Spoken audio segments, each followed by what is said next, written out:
உம்முடைய சொல்நயமெல்லாம் வரதராஜ பெருமாளிடம் பலிக்காது.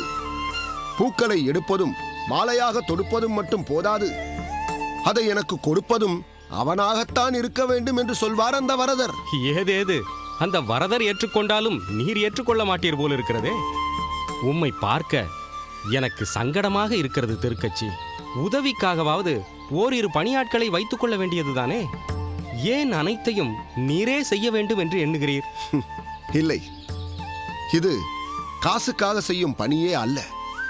கர்மத்தை அழிப்பதற்காக அன்போடும் ஆத்மார்த்தத்தோடும் செய்யும் திருத்தொண்டு.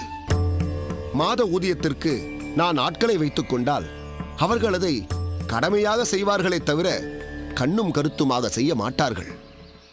யாராவது முன்வந்து நான் இதை செய்கிறேன் என்று சொன்னால் நான் அதை தடுப்பதும் இல்லை.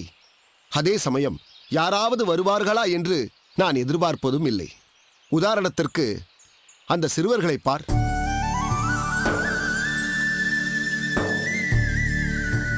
அந்த சிறுவர்கள் அவர்களாக முன்வந்து வரதராஜ பெருமாளின் சேவையில் நாங்களும் பங்கெடுத்துக் கொள்ள வேண்டும் என்று கேட்டார்கள். அதிகாலையில் எழுந்து கல்வி சாலைக்கு செல்வதற்கு முன் இந்த சிறுவர்கள் தினந்தோறும் இந்த நந்தவனத்திற்கு வந்து பூக்களை பறித்து கொடுத்து விட்டு செல்கிறார்கள். இந்த சிறுவர்களே எனக்கு போதும்.